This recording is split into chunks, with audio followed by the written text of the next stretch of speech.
This is the Relevant Podcast.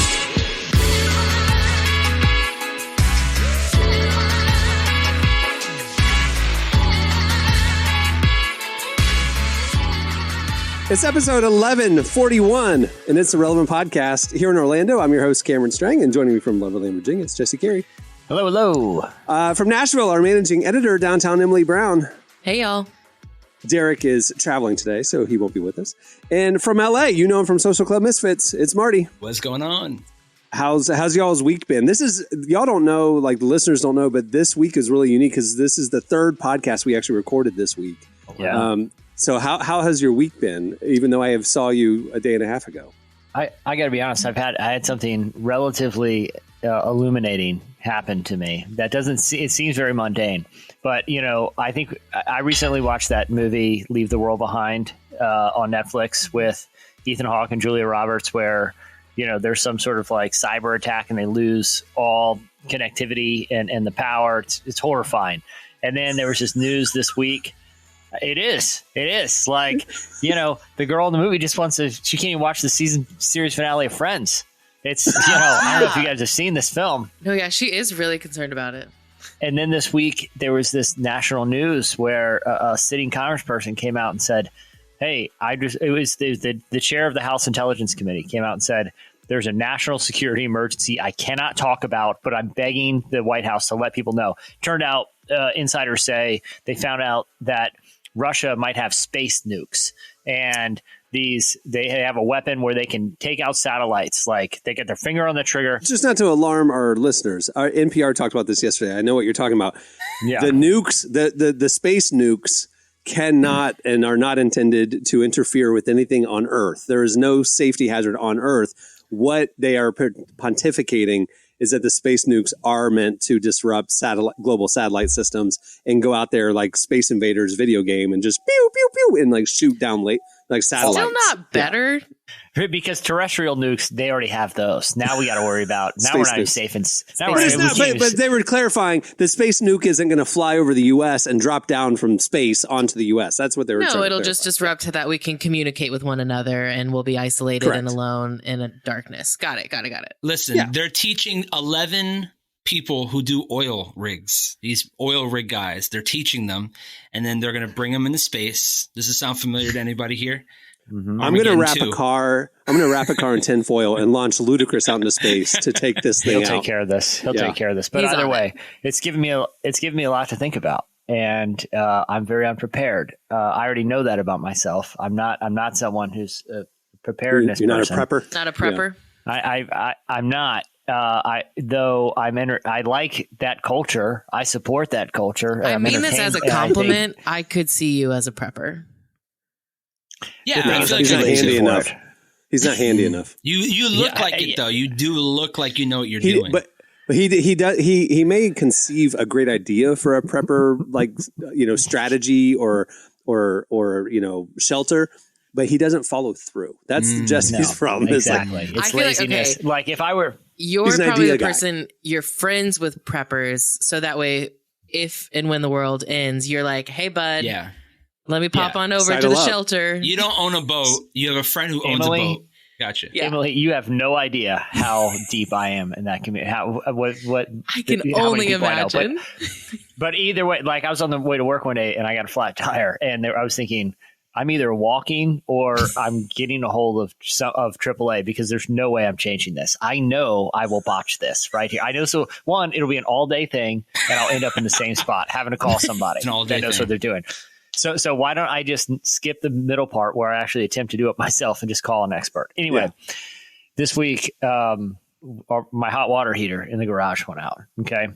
Just stopped functioning properly. And it made me realize that I can't even go out with hot water for a night. Like we're calling neighbors asking hey, can I just need a hot shower? You know what I mean? Like I'll bring towels and soaps. Wait, you called neighbors to say, can you walk over to their house to shower? Yeah. Do you know them well? I know all my neighbors. I don't know any of my neighbors. Thank you. It'd be weird for me to call any of my neighbors. I don't know how to call them. I know every one of them. I would have my towel on my shoulder and be knocking on their door. I don't know how to communicate with them. Here's the thing. How did you know which one to call? Like, did you go down the list of like, who's the one that I want to go shower at their house? Whoever responded to the Facebook post he did for the neighborhood. That's what I'm saying. I have text threads with my Cameron always thinks this is weird, but he's been over my house. He's seen my neighborhood. It's just a chatty place, you know. Very communal. They're cul-de-sacs galore. Really? But yeah. Okay, that's the I love key. that. Yeah. Yeah. You're all looking at each other. Everyone's always walking around. Everyone's just walking around all the time, chit-chatting about this and that. Anyway, I realized I couldn't even make it through one night without hot water. Everything else functioned, you know? And I was thinking, I think one of these space nukes goes off, you know, the power grid goes out. I literally think I'm in the first wave. I'm the first wave gone, and it's not even close. Yeah. Like, I think there's first wave people, there are second wave people who are just, you know, who have prepped, and then there are the survivors who will reboot humanity. Jim Baker. Who have vats of gruel like in the basement that they've invested in for years, and like generators and bunkers. Yeah, you would have joined Negan totally for like Walking Dead. Like, I know you would have joined the guy. They know what they're doing. They have weapons. Yeah. So and then now you have to kill people. But I realize I'm a first wave person. First wave gone. Like, not even close. He's not even making it too nice with the hot shower. He's just succumbing to the zombies or the Soviets or You're whatever's walking up happening. to them like, please just do it. Just please, can you? Here's my elbow. Yeah, just knock it out right now. Just do it. It's been very concerning, and it's made me think I should either get more handy, which at this point in my life isn't going to happen. Yeah. Like, even with even YouTube culture, like when something breaks, I'm like, I'll watch a YouTube video, figure it out.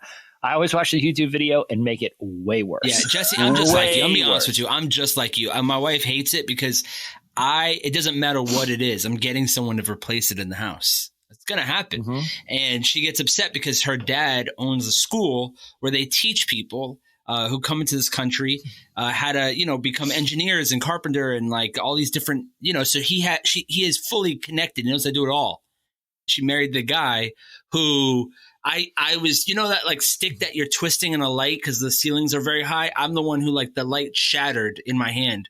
It's the like just the metal part is stuck inside of it's one of those. I'm selectively cheap. And if I have this hard thing that if I can't, if it's a thing that I can do, I'm not going to pay somebody to do it for me. I'm going to do it myself. It's this weird mental block I have. So I've taught myself how to do everything at the house. So see, I feel like I'm in the second wave group that you were talking about, Jesse, where like I'm second wave. Yeah. I'm second wave. I'm early second wave. Like I made it to there, but I'm not last. Like, it's not like no one's going to be like, she almost survived. No, she didn't. She made it past the initial blitz, and then you got a scratch in your leg that you've been hiding. You've been nursing the scratch. It's really like no. Okay, now that actually is real because I'm probably not going to tell. Like, I don't want to inconvenience you, so I'll be like, oh, sorry, my arm fell off. I'll just go over here, and then I die. You're starting to get a little sick. You're coughing. I understand. Yeah.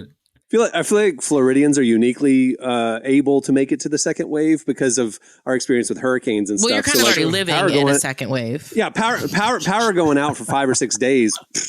We know how. We know how. Florida will be like one of the last remaining states that still like survived. If we had like a zombie, no, we're gonna be the first one that goes off into the ocean. Yeah, we're gonna go underwater within 25 years. I mean, it's like we're the first. They will one to be go. the first in the underwater community to survive. Correct. Amphibian. That's true. Nice. Yeah, Waterworld. Waterworld was about Floridians. So you're saying the Floridians will be the first one to somehow have like merged with alligators and have some. We ride them as transportation. It had nothing to do with the zombie. It just like crumbled, and it's like, but think about it. The word Floridian kind of sounds like an amphibian that already exists. I'm just saying. Yeah, just saying. Yeah. This is how unhandy. I remember after we first got married in the first house we owned, there was we needed to replace an outlet or that wasn't working. I was like, how hard could that be? You know? Yeah. And I opened it up and I was like, there's 2 more wires than I thought would be back here. I'm just going to. I thought we were going like, 2 max. It was a pass through. I lost the screws immediately. Those small screws are gone. They're gone. It was like MacGruber, where it's like, there's 50-50 chance on these. Like, I'm going to wire it up how I think it's going to be. And, we'll hope for the best. And I put it back on. I was like, look at that. It worked. And anyway, a little while later, my wife is in there blow drying her hair. and it was in the bathroom. And she like leaned against the wall, and she came running, and she was like, I don't know that you did it right. The wall is hot to the touch. And I was like, okay, here's the plan. It's hot to touch. I'm going to put some tape over that outlet. That means we're not using it until we sell the house. Deal? All right. Well, we have a great show in store for you today. Coming up later, we talked to Taya. You know her from Oceans and a bunch of other stuff. She has a new album coming out. We're excited about that. At the end of the show, we have Hot Takes. It's back. I have a list in front of me of very sizzling hot takes that I cannot wait for you guys to get into. Emily and I were in a different meeting, and I was compiling all the hot takes, and it was like, this is going to be good. He kept laughing, and I was like, tell me what they are. And he goes, I can't tell you yet. So I can't. It'll ruin it. No. All right. Stay tuned. Up next, it's Slices.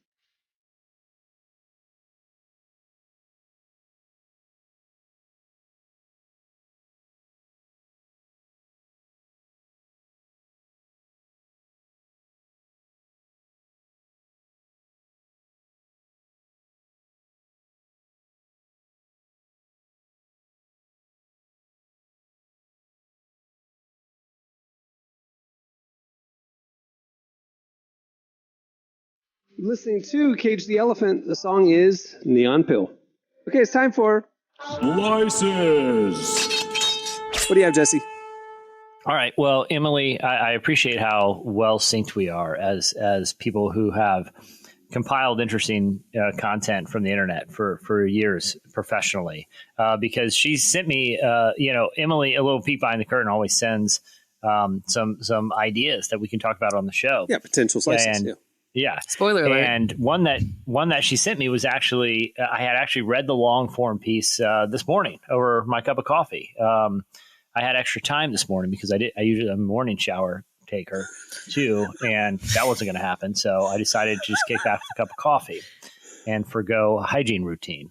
Anyway, and and the coffee maker still worked. And so that was the only hot water I've experienced in the last couple of days. Anyway, so I read this story in the New Yorker that I saw was being shared on Twitter, and it was from their financial advice columnist named Charlotte Cowles, and she also is a former columnist for the New York Times in the business section. So someone who knows finance, theoretically, and the world of personal finance and business. Yeah, she had advice. Yeah, theoretically, exactly. This is the title of the piece that I read. The day I put $50,000 in a shoebox and handed it to a stranger, I never thought I was the type of person to fall for a scam. A great headline, by the way. The shoebox is my favorite part. And I'll get into the scam that she fell for, but it also, like, the kind of the main underlying point of the story was that even if you don't think you're susceptible to financial scams, you probably are. And it contained this fact that is sort of the most slicey portion of the story, that younger adults, and this is according to a report from the Federal Trade Commission, that younger adults, Gen Z, millennials, and Gen X, so non-boomers, Gen Z, millennials, Gen X, are 34%. That is significant. 34% more likely to report losing money to a fraud compared to those in their 60s. Wow. So even though I feel like there's a perception that, boomers are gullible and, according to the FTC, it's younger adults who are much more likely to fall for a scam. So I read this story and I actually, and anecdotally, the author of this said after this happened to her, she started talking about it at like dinner parties, and kind of her husband was kind of talking to his friends. She reported a lot of people who have fallen for similar types of scams. So one day she gets a call from someone that's claiming to be from Amazon, the commerce site. And they say, hey, is this your name? Blah, blah, blah. Verifies a couple of identity things that are relatively easy to find. And says, hey, we've actually got bad news. Your identity's been stolen. There's all these fraudulent accounts in your name, all this, criminal activities happening under your name and under your account. Someone from the CIA will be contacting you. And so at first she thought, well, how could this be a scam? Because this person isn't even. So sure enough, she gets a number from someone who claims to be in law enforcement and that her identity has been stolen and now she is implicated. in all these criminal activities. And he says to her, and the kind of the most devious part of this whole thing, it kind of played out like a movie, is that they never really gave this woman time to think through what they were saying. You know, they basically said, hey, either you comply and we'll help, clear the fraud, or else the police, are going to come to your house and they're going to raid your house and seize all your assets, because that's how serious what you're implicated in. We need to basically do X, Y, and Z to take the foot off the gas of this investigation and protect your personal assets, because everything you have is in danger. Long story short, I encourage everyone to read it if you're interested. They actually convinced her that a federal agent was coming. She could drop off her money, which she withdrew, all of her savings, which she withdrew from a bank, and that would be waiting for her in a government locker with a new Social Security card. But it had to happen. They couldn't text or talk about it because all of her communications were being monitored by this sophisticated criminal network. Wow. And it worked for the scammers. It didn't work for the poor woman who had her life savings stolen.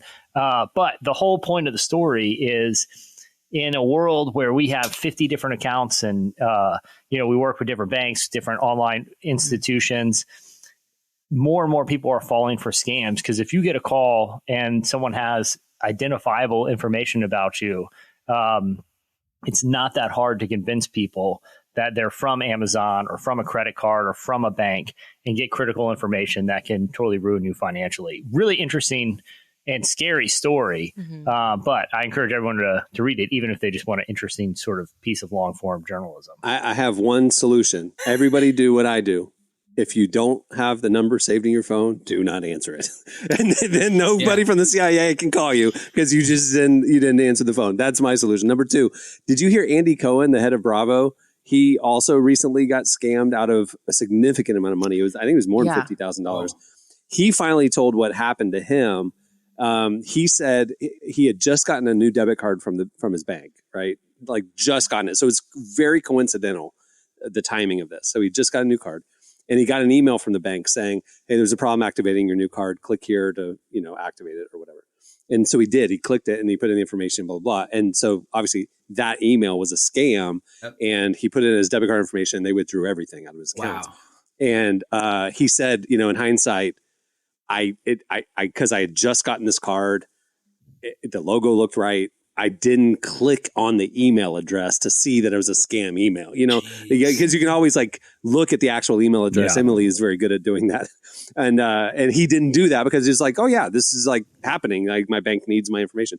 And so he fell for it too. So yeah, I would fall for an email one before I would fall for a phone call one. Yeah, you got to check those emails. I do think you left out a key part of the story, Jesse. The woman writing this is a financial advice columnist for the New York Magazine. It's her whole job is to give people advice on how to handle their money. And that was kind of the bit, I had that when I was reading the story, I kept thinking this is the last time this woman will ever write about finances, because I don't think anyone's going to take advice from her anymore. Well, she also cited another study that well-educated people or people with stable incomes are just as likely as people who don't have the same level of education or income to fall for scams. It's not. She said, but to your point, Emily, she kind of made the point in the story that this isn't even a matter of financial literacy. The people who fall for scams tend to be, have a certain personality type, not a certain, sort of financial aptitude. It did like the Andy Cohen example. It's just, it doesn't mean he's not good with money. It just means he fell for a scam. I think what's interesting about I haven't read the story yet. So I had only seen kind of headlines going around and heard the final scene, of the shoebox. But the way you describe it, it actually kind of, I could see why she, especially in her role about financial security and not would actually fall for this. But at the point where you're standing on the street corner and you get a call saying a white SUV is about to come around the corner, open the back door, put your shoebox with $50,000 in the back seat, do not look at anybody who's driving and whatever. And that happened. That's when I would go, maybe this doesn't pass the sniff test. All the calls and all the other threats and stuff I get. But when you're talking about covert shoebox drops, I don't know. But the way it played out is, she's on someone, and they spoof the number of the CIA headquarters. So they're like, look at the number you're getting the call from. They're like, we're going to be on the phone with you, but it's very important you do this. The people who are scamming you are connected to a criminal network, and they are watching you. We're going to be on speakerphone. The special agent is going to drive up, drop the money. They will meet you at the lockbox. We'll stay on the phone with you while this transpires. You're part of a law enforcement undercover operation right now. They had her hook, line, and sinker, but mainly because they were terrifying her. And they said, look, you hang up right now. That's fine. But just to let you know, the police are going to come, and they're going to come raid your apartment. So if you hang up, we're going to come have to raid your apartment. We're trying to avoid that happening. I think what's also crazy to me about this too is obviously, I am one of the people who has the mentality of I'm not going to get scammed. I don't think I would fall for this scam specifically because if someone tried to tell me a criminal organization was after my identity and finances, that doesn't make sense to me because I don't have $50,000 in my bank account that I can give you. You know what I mean? So I don't I would not be a target for this scam. So I'm you can take the she's high profile. $12 in my account. That's fine. But they weren't targeting her because for her, how much money she had. They just targeting someone with a clean identity. They were just trying to tie crimes to someone who had no tie to it. To you know what I mean? They didn't. They were able to get the information about how much money she had in savings through talking to her, not saying, hey, we know this is what you have in your bank account. Sure. Yeah, that was part of the scam. It's just to understand how much cash we talk. Well, I think it's clear that most Americans wouldn't make it in prison. If they called me and said, listen, police are going to raid your house, I say, do it. Just do it. Yeah. Do it. No one ever tells you, just do it. Whatever. I could do 3 years on my head. We'll be fine. And also the fact that at the end of it, she had to add the study, hey, very intelligent people fall for this. So the fact that she's kind of trying to save. Yeah. She's it could happen to anyone, and then, I just know that most Americans couldn't last a day in prison. And so because of that, this, hey, we're going to arrest you and stuff whatever. Arrest me. Please arrest me because you got the wrong guy. I will sue you all, and I'll spend the money just to break even to sue everybody who got involved in this. Jesse, over the years of publishing, there are seasons where I'm noticing the team is posting a lot of content in a row in a season about burnout or have finding God's calling for your life or loneliness and singleness or whatever. And it's I'm going to check in on the team. Is so-and-so okay? Is the person planning all this content all right? They say maybe they're burned out. Do you realize what you brought today? Space nukes, preppers, and scams. What's going on, buddy? Are you all right? Issues. Not having a hot shower is really messing with him. I will say this. Yeah, I haven't had a hot shower in days. Okay. And it's clear I'm losing my mind. Are you going to a different neighbor every day to take a shower? Or are you going to the same one? You got to spread it out. I've been the one in my household that has just decided that I will brave the cold shower. And clearly it's, there's this whole cold plunge thing happening right now. Yeah.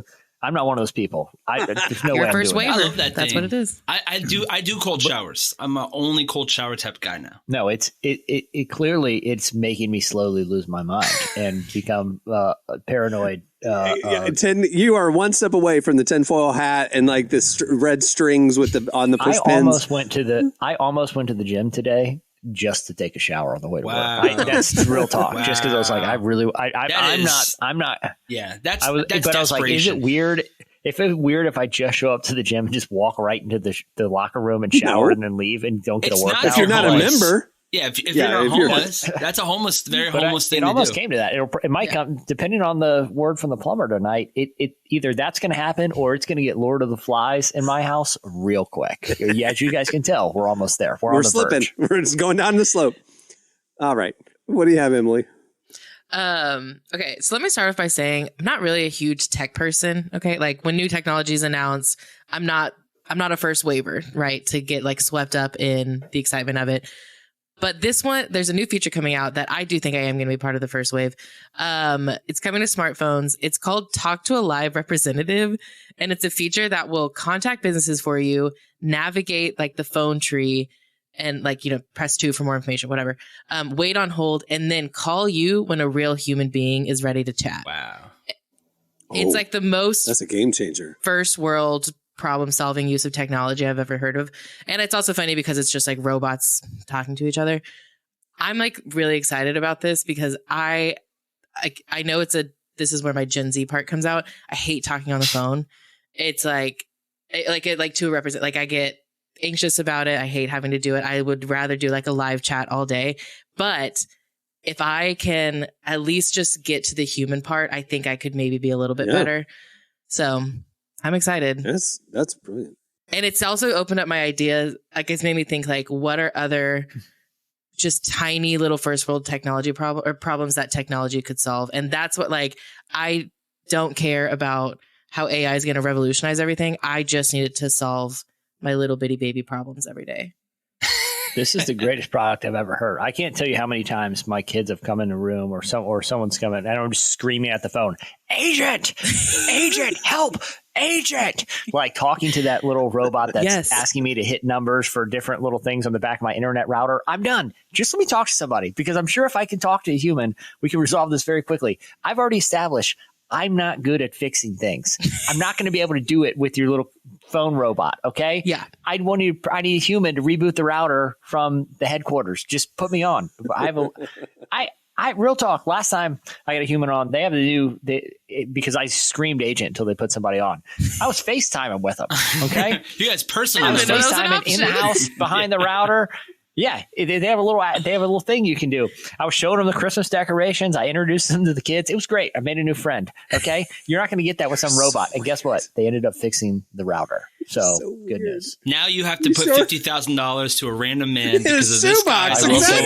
I will say this: they set me up with this investment. I had to convert a significant amount of cash to crypto and send it. Your poor wife. The return will be. Well, you can't speak about it much because it's the CIA. But let's. It's going to really work with airlines. Oh yeah, insurance. That's going to work great with Emily because that's the worst. No, your plane gets delayed and you call the number. You have to, agent. It doesn't do it anymore. Now for American or like Delta, it's like agent. And it'll be like, before we get you to an agent, tell us what they want, because everyone's just pressing 0 or agent. That's where it's going to really work. It's a great product. Yeah. The key part is that they wait on hold for you because that's where I really start to lose my patience is when it's like the terrible elevator music that is on for 12 minutes. Yeah. 12 minutes. I know exactly one, Judge. Yeah. Last year, I had to call the IRS and I was on hold for 9 hours one day. What? Like I just had that music playing on my speakerphone all day. Like wait, because it was one of those things like I'm not going to the back of this line. I've waited too long, Yeah. I guess so. And then it's like you finally get on and it's like you're so frustrated because you've been listening to the worst music on earth. Not their fault. And it's not and it's like I don't want to be mad at you, but I have zero patience now because you made me wait 9 hours. And this would solve all that. All right. What do you have, Marty? Studies say that 40% of humans say that their mom takes better care of them than their significant other. So 2 in 5 Americans say their mom take care of them better than their significant other when they're sick. It was out of 2000. Yeah, when they're sick. Out of 2,000, no, not without sick, just in general. Cooking, well, you said it the first time. You left off the when they're sick thing. I was like, yeah. I was trying to see how far I could push it without saying it. But so it's funny enough, it's 43% is men and 35% are women saying that. Of course, it would be men saying, it's funny, the study also says that women, they love to be left alone. The majority of women, when they're sick, want to be left alone, which totally makes sense because who wants to I feel like as a man, all I do is bring my wife more problems. So when she's sick, does she even want to hear, that, hey, babe, I got what's it called? Jell-O and stuck in the toaster. And I don't know how to get, how do you wash it? These questions, my wife doesn't need to hear them. So men are more likely to want their mom.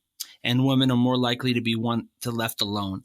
And they want to be taken care of. I think there was something, too, that said 80% of women believe that they handle being sick better than men? No question. Last time I got sick, I got so desperate and needy when everyone in my house was gone, and I had to call Francis from Cox Cable and just see.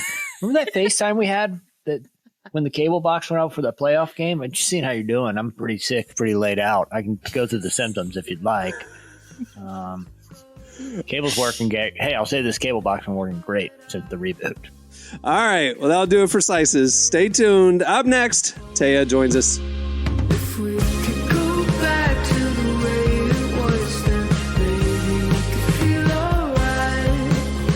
I know we're not close, but if you wanna talk to me whenever you like. It's not easy to say or easy to do, just to let it all out. If we could just talk and be closer again, maybe we could talk all the time. You're listening to Manova. The song is Tell Me Something. Well, Relevant has a lot happening this year, and we don't want you to miss a thing. Make sure to sign up for our newsletter right there on the front page at relevantmagazine.com, and we'll send you our top 5 trending stories sent to your inbox every weekday. We'll also send you a weekly podcast newsletter with the latest episodes, some fan extras, and first peeks at the new shows that we're going to be rolling out throughout this year. Make sure to sign up. It's the best way to keep in touch with everything we got going on. Well, today our guest is Taya. You know her from Hillsong United and the voice behind some of the biggest Christian songs of all time, like Oceans. Last year, she released her debut solo project. She just released a new single called Gonna Be Good from an upcoming sophomore solo project. She also just welcomed the birth of her first child with her husband, so it's an exciting season for her. We talked to her about all of it, including the evolution of her music and how maybe we need a little more variety in Christian genre. Here's part of our conversation with Taya.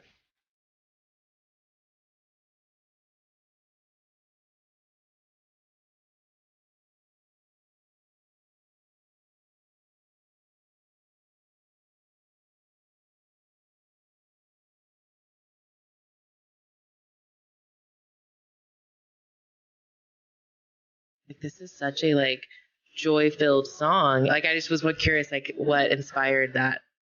A word that my husband actually felt like he got from the Holy Spirit before we were moving to America. So that was maybe about 3.5 years ago. He felt in the season that we were about to step into, which was just trusting in God and, an overseas move and just stuff that we just hadn't conceived would happen, but was going to happen, and a lot of unknowns and things that could cause worry if we chose to go down that route. He felt this word from God that we're meant to trust and be joyful, which is a really funny combination, because you would think when you trust in God, you're trusting in his character, you're trusting in who he is. He's omnipresent, he's omniscient, he knows everything. Nothing is a surprise to him, nothing shakes him. He is true, infallible, eternal God, which that should be enough for us. But again, we're humans and we have doubts and we allow things to creep in, and we need to arrest those thoughts, like it says in the Bible as well, and bring everything under the authority of Jesus, which includes what we are thinking about. That's a word for me too.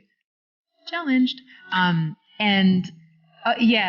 that to say, we should, when we say we trust in God, that we have that context that we're trusting in that God, that he is everything that I just said before. But then so many times we can trust God but be miffed, and we can trust God and still have these little attitudes of I trust you, but this sucks, and I trust you in. But my husband really felt we were meant to be joyful, trust and be joyful, which means that you truly do let go of the worry, and you let go of the fear of the unknown, and you let go of, well, what about this, God? And what if that, all the what ifs. And it's kind of funny how it's stemmed from that word, and it's kind of been something that's been reiterated to me over the last little while, in particular at the start of last year when I was, going to put pen to paper again for this next record. I took some time out, and I really wanted to hear a word from God, because I can't do it without him. And so I needed direction, and I waited, and it's hilarious. He spoke to me through birds, and he spoke to me through this scripture in Matthew 6. And it was basically, cease from your worry about money. Don't even, and I had to ask God, am I worrying about provision? Am I worrying about, in advance, like, how are we going to do this? Because we're living in America. And there was a whole bunch of unforeseen things that were yet to, unfold when it came to now no longer working at a church, and what that looked like, and the unpacking of that, and finding a new church community, and so it felt like I was speaking into that season before we even knew that was going to be unfolding. And then it said, because my husband, at the time wasn't working, and we were on one income, and what that looked like. And unbeknownst to me, I was pregnant at that time, didn't realize. And so just wild timing and wild kindness of God. And then he drew my attention to Matthew 6, and it was even the ability to step back into writing again. Maybe I was questioning some of that and going, knowing, I guess, the big undertaking that an album is, and that whole process. And so basically I felt like God was speaking into all of it for me. And he just was like, essentially, getting your eyes off yourself, look up at the birds. And in Matthew 6, it talks about how they are careless in the care of God, about how they are just obeying the instincts that God has placed within them. And they don't gather for food, and they don't freak out that they don't have a place, to rest their heads. And then it talks about how much God provides for them. How much more does your Heavenly Father know what you need? How much more will he clothe you if he chooses to clothe, the flowers of the field in the most beautiful, extravagant clothes that, not some people won't ever see those flowers, and yet God has chosen to do that. And then it's like, not only does he delight in creating his creation, but how much he delights in caring for his creation in such a beautiful detail. And so I was having that revelation in January of last year. Then I went to Nashville and got to write with some dear friends, a whole bunch of different friends and new acquaintances. And I got to be in the room with this guy called Josh Silverberg, who is has an incredible healing ministry. I'm just going to say it, like, he believes in the power of the name of Jesus, and he is unashamed when it comes to praying for people and believing for healing. And he is an incredible testimony himself. I won't steal that. Maybe that's a great person to have on at some point, because he's incredible. He's a producer. He's in the sync world. And I did a session with him, and then he texted me saying, I'd love to have you back, and let's just take all pressure off of trying to write for something, and let's just see what comes, which felt like a really fun, creative type session to be in. I was like, I was already thinking I'd love to do that. And so then I invited my friend Jessie Early, who is a melodic genius, and she's also a beautiful Christian gal who is in the sync world and pop world, and she's an artist within her own right. And so we were all in a room together. We'd been talking about everything that kind of God had been dropping in my heart the months before, and I just kept telling stories of just how God had met my husband and I in just ridiculously kind ways over and over and over again. And Josh is looking at me and he's like, you've got a million reasons to praise God. And you've also got a million stories just of the way that God has shown up time and time and time again, and he's never left you. And then we're like, oh yeah, like, that's so true. Like, this is testimony time, And that's where the chorus kind of came. And then we wanted to start the song with, like, look at the birds, how freely fly. And then we kind of just went through the scripture, and it kind of just, in such a joy-filled way, it just kind of wrote itself. And looking back on it, it was just like, no holds barred. We took all the pressure off. We made it funky. We put the BPM up so much higher than anything else we had. And we just like, let's get the bass really funky, and like, Jesse, let's do some, BGVs. And like, it just, the Lord's giving me like a song to carry in this season that just is about trust and being joyful in the midst of trusting.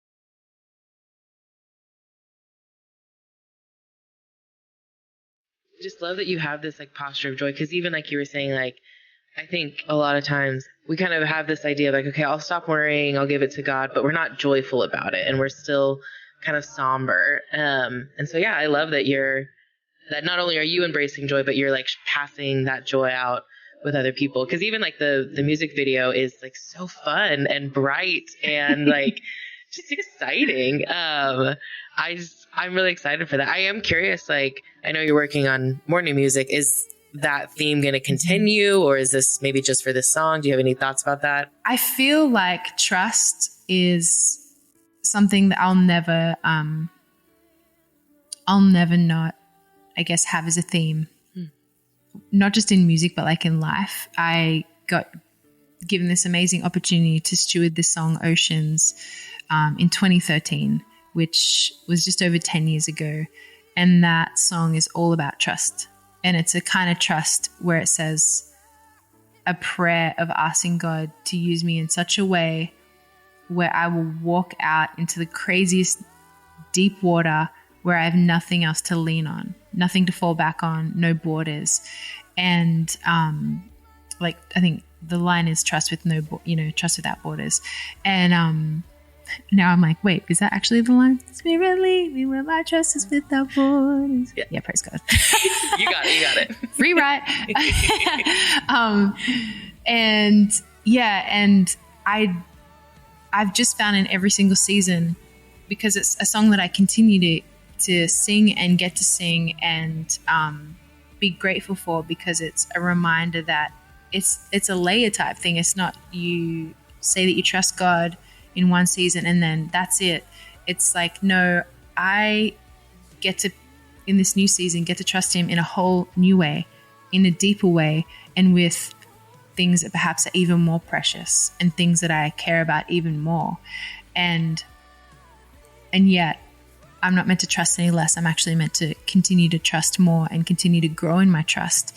And in this season, it's trust and joy, which has been a challenge and been something that hasn't come easily. And again, like, I just want to be very honest. Like, there's totally been days and times where I'm like full on crying, going, Lord, what have I said yes to? Or like, are you sure I'm the right person? Like imposter syndrome. And yeah, and just learning where to bring that to, like, not just sit in it, feel it, yes, but like, who do I take it to? And to take it to God first, and then be able to like unpack that with my husband and, key, dear, more mature friends, that God has placed in our life. And it's something that I don't think I'll ever get away from. And I don't want to as well, because I think anytime that I think I've got this, man, I'm going to fall on my face, I hadn't made that connection. The like theme of trust is like present throughout, even like a decade later. Like it's changed, but it hasn't. Like it's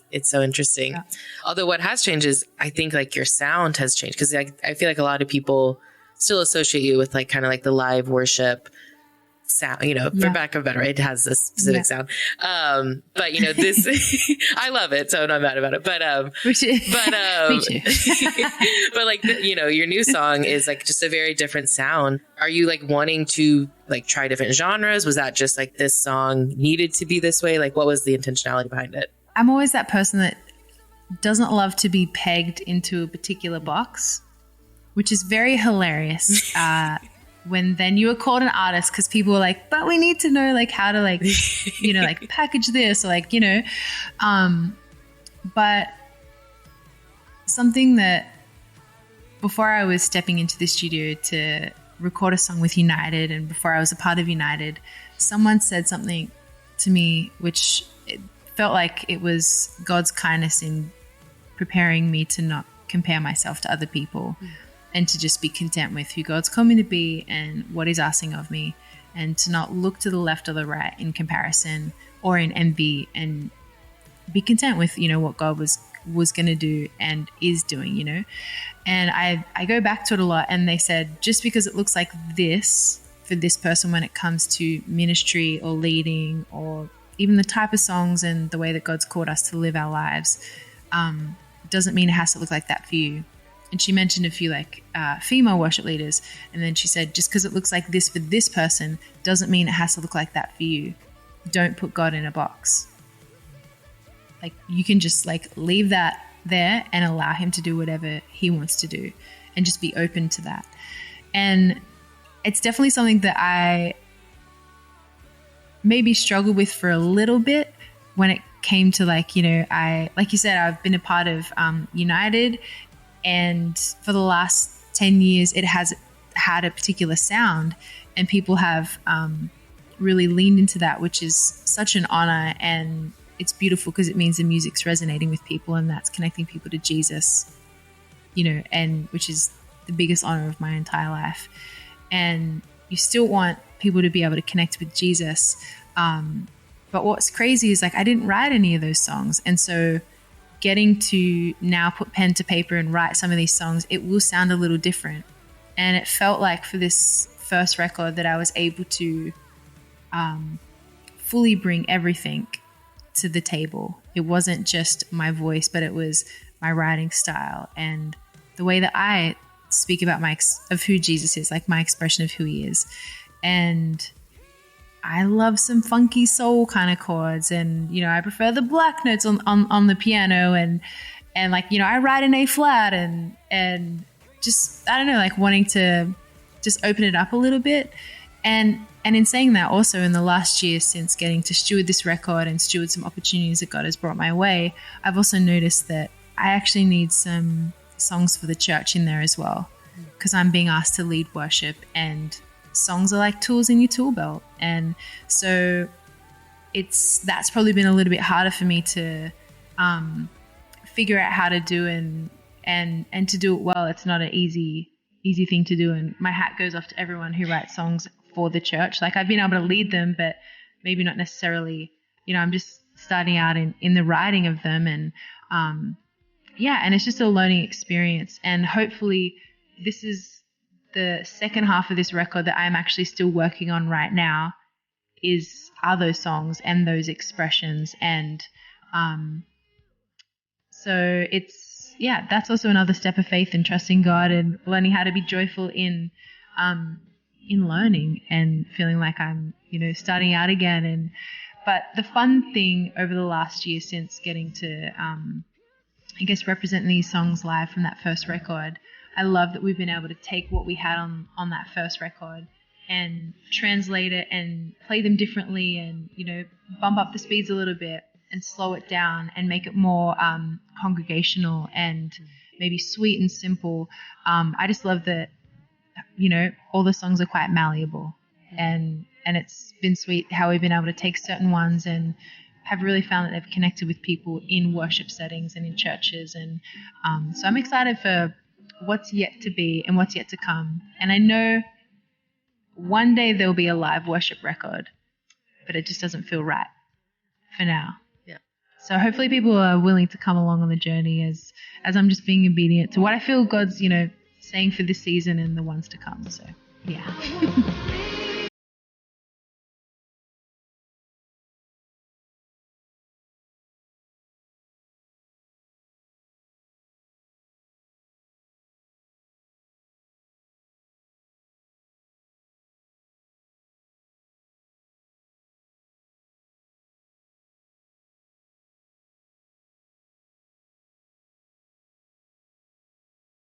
That was Taya. Make sure to check out her new single, Gonna Be Good, and keep your eye out for her forthcoming solo album. All right, stay tuned.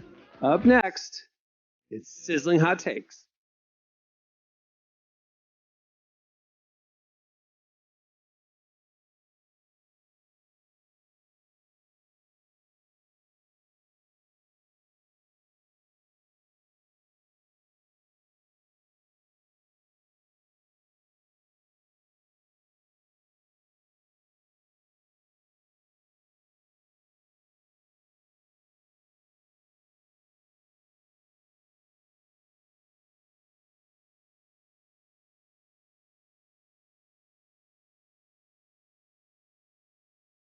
You're listening to Easy Life and Gus Dapperton. The song is Antifreeze.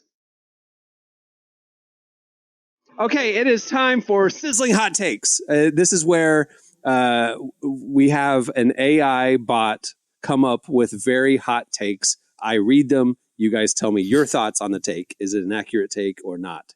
Here we go. First one, randomly. First one, I promise. This is not sandbagged.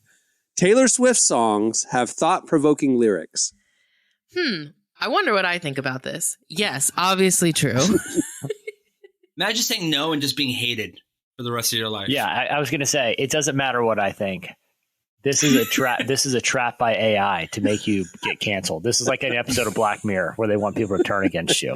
No thanks, AI. She's great. We love her. She's perfect. Could you say that with like a little more sincerity? Mario Kart is the best Nintendo game. No, it's not. It's not the best game. What is? Yeah, Probably what are the Super other Mario ones? 3. That'd be the best. OG. One. Super Mario 3. I actually played Super Mario Bros. 3 last night, and it holds It up. holds, man. Like it Even is. the cheat codes. Again, One of the first games had cheat codes. It's a great game. warp whistles. It's perfect. Living forever would be fun. No. I want to die soon. No. That's actually, I preached a sermon about that, and it's great. Big turnout. All right. Laugh tracks in TV shows are great. No, they're not. I'm not a fan of laugh tracks. To be honest, we're rewatching some Seinfeld, and it works. It works. King of Queens wouldn't be the same without it. It wouldn't. Yeah, No, you some pull it shows off. need it. Not every Scary. joke lands. Yeah, you pull it off, it's scary. I feel like Friends and Big Bang Theory and 2.5 Men, the CBS era, ruined the laugh track comedy. 100%. But I do think King of Queens or Seinfeld or whatever, it definitely works. Yeah. All right. Squirrels are smarter than foxes. How would we know? There seems to be more of them. Yeah, I don't I'll know. say that. And, that's got to be something. I don't know how many times you've seen a fox these days. I mean, I do see a lot of So- squirrels in the street. They didn't. I'm make gonna go with They're squirrels. running the streets. I don't know if I've ever mentioned this on the podcast. At my old job, I used to run an Instagram account for a squirrel when I worked for a university because there was one that What would was the come by name my of it? office on campus. I know we're not supposed to do follow up questions, but what was the name? You're just there's too much of a box. What was the name of the squirrel? And what school did you go to? This is And when I was worked that at the Stephen F. mascot? Austin State University. The mascot was a lumberjack. No, there was a squirrel that I named Twiggy that came by my office. We set up a little swing for it. We would put out snacks. You can still follow him on Instagram. I don't run the account anymore, but someone else does. Was this part of the curriculum? I mean, honestly, squirrels are smart because, like at ORU, Jesse, EMR had that honeycomb lattice that went up the side of the buildings, and our windows would open. It's March, weather's nice. You crack the window, and you come back from class, and a squirrel has ransacked your room, your dorm room. Oh yeah, No. that happened multiple times. Even if you're on Back to the high theme. floors. Oh yeah, because they would climb up the honeycomb and go up the side of the building. Hey, back to my paranoia. Every once in a while, you hear about squirrels taking out a whole power grid. Okay, Yeah. they're hiding acorns in the transformer, and the whole thing blows. When's the last time a fox took out a whole city? We got squirrels taking out cities all the time. All right, soda tastes better poured over ice than from a can. For sure. Better over ice. Especially if it's the right ice. If it's elite ice, you're good. See, the only thing is I hate doing dishes, so I will just drink it out of the can so that I can just throw it away. Okay, You deep can just cut. throw the glass away. Diet Coke better over ice. Diet Pepsi better out of the can. Really? It's a little crisper. Wow. It's a little more crisp. I will say this. Chick-fil-A does have the elite ice. And if I have that ice maker at my house. the Yes, nugget it's ice. worth the buying it, Chick-fil-A. but if you want to get some Coke Zero or whatever on it, you can just toss the cup. I think and you need to clean it. I don't think it's about the ice. I think it's about decanting the soda. Let that thing breathe a little, and then take a sip. You can't take it. You have a soda decanter at your house. All right. Comfortable clothing beats style any day of the week. Yeah. Yes. Yeah, Look at Yeah. for sure. Look at what we're all wearing right now. Yeah, Yeah. we're all wearing hoodies and sweaters right now and hats. And Most of us would have a pet tiger if we could. I don't know. Accurate. I like mean, small animals. I think I like that's 40 I pounds feel and like this under. would be maybe most men. I don't see many women wanting to have a tiger in their house.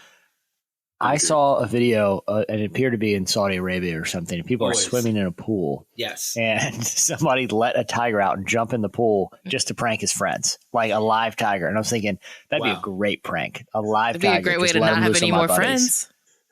Yeah. Yeah, she's got a good TikTok video. Apples are the most overrated fruit. No, that's not true. Apples are amazing. You can't improve on recipes like an apple. God made it. You can't improve on that. I don't know though, Hey, because Eve would disagree. Marty. It's pretty bad fruit, if you ask me. Have you ever baked an apple with some cinnamon? I mean, come on. You could do it. You could flip it up any way you want. Apples are great. The most overrated would be like apricots, plums. Who wants to eat something with like a seed in the middle of it? That's exhausting. But Like you're I don't think they're sucking on it like a overrated. peach. You know what I'm saying? Apples Like, have seeds just- in them. No. I'm saying like the big ones, the big pits. I'm talking like a peach. Like you have an acorn in the middle of a freaking peach. Suck it on the peach pit is Don't come great. out peaches. Speaking of Seinfeld, when she's eating it and she starts eating his peach center, it's just gross. Yeah, that's true. Dad jokes are actually really funny. They are funny. Yes. They're great. Like Yeah, sure. sour cream and onion is the best flavor potato chip. No. Top 5, not Top best. 5, yeah. Yeah. I think What's best? original Dorito flavor. Really? I mean, it's No way. probably No. it's. I don't think humans Like the have cheddar? with all Yeah, the I like the science cheddar that we cheese. have, Yeah. Like what other Dorito is there? have come with anything better. What class Cool is Ranch. it? Blue Doritos. Cool Ranch. So I'm you're talking saying Cool Ranch. is the best? No, he's saying the Hands down. original one is. Which is the original? That's the original. I'm Nacho talking about cheese. Cool Ranch. Oh, nacho cheese. No, the original isn't Cool Ranch. Nacho cheese is the original, and then they did Cool Ranch as the follow-up. Well, Cool Ranch is the only right answer here. It's Correct. Okay, I was concerned flavor that you were saying the perfection. orange ones were the best. No, okay. I'm a red-blooded American, and I love Cool Ranch Doritos. Jesse, These why are you colors don't saluting run. right now? Just kidding.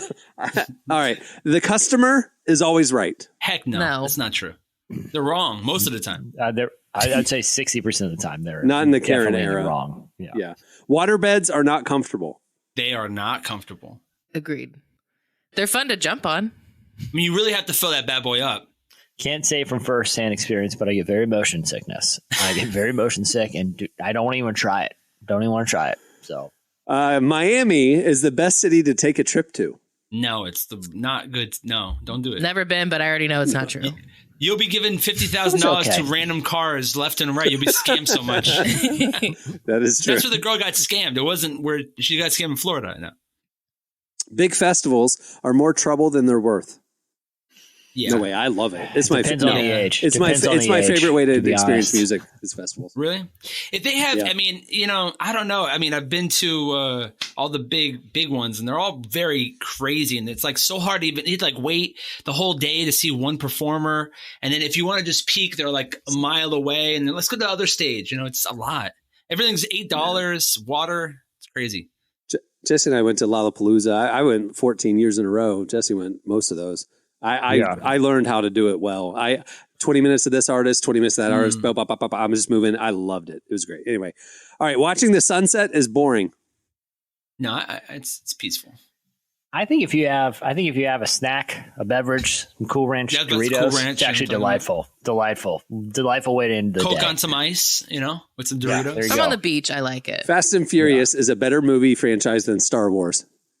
Yeah, it is. Absolutely. Of course. Not even close. Not close. No debate. Wow. Tacos should never be served on a hard shell. No. I like No. Who wrote this? If it's right. Is it- If it's right. AI wrote this. Hey, guys, trying to figure out. If it's Taco Bell shell, yeah, it's not good. can- But if it's can I any be other honest? world you're in, yeah. This AI bot seems very hungry, right? The AI bot It's a lot wrote of this food, around yeah. lunch because they're like 50% food. It's I asking told you, Emily like, this. preferences. It's not even it's not like asking which is better. As I was going through and generating them, like it was like food. I was like, my goodness. Last two. Honey is disgusting because it's basically just bee poop. Is it? I don't care what it is. It's fantastic. Is it bee poop? Uh-huh. Comes out of their butt. Well, it's still delicious. I eat honey sticks these days. Yeah. It's a little plastic stick with You're the one straw who full of buys honey. those Great pick me up. at the supermarket. It's a little over here in California. They sell THC ones, so it's like a honey stick. It's crazy. Honey has a different connotation in California. Yeah. All right. Last one. Dreams don't have any substantial meaning. Oh, I base most of my major decisions on the dreams the night before. So I hope this is incorrect. Pentecostals have entered the chat. I'm going to go with, okay.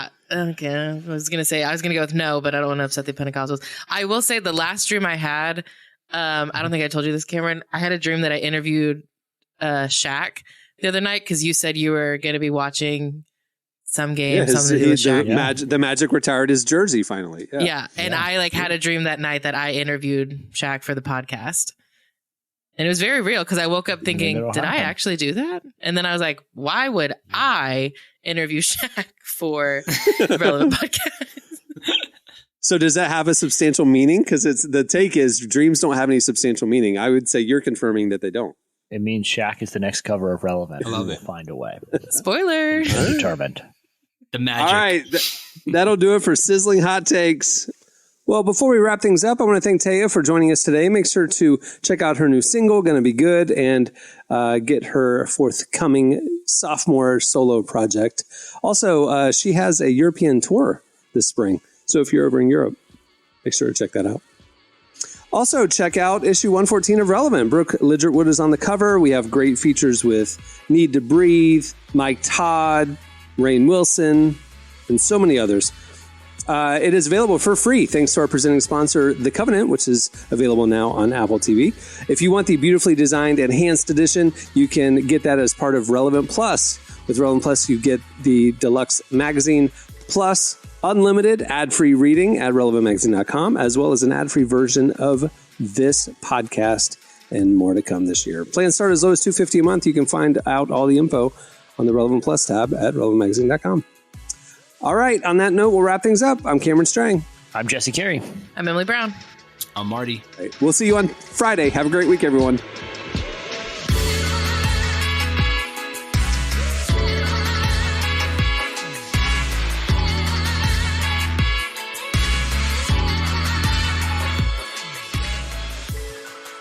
Thanks for listening to the Relevant Podcast.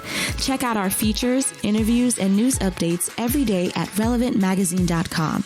And make sure to follow Relevant on Facebook, Twitter, and Instagram for the latest. For more great podcasts, browse the shows on the Relevant Podcast Network, which you can find at our site. And while you're there, don't miss the all-new era of Relevant Magazine. A new issue releases every other month at relevantmagazine.com.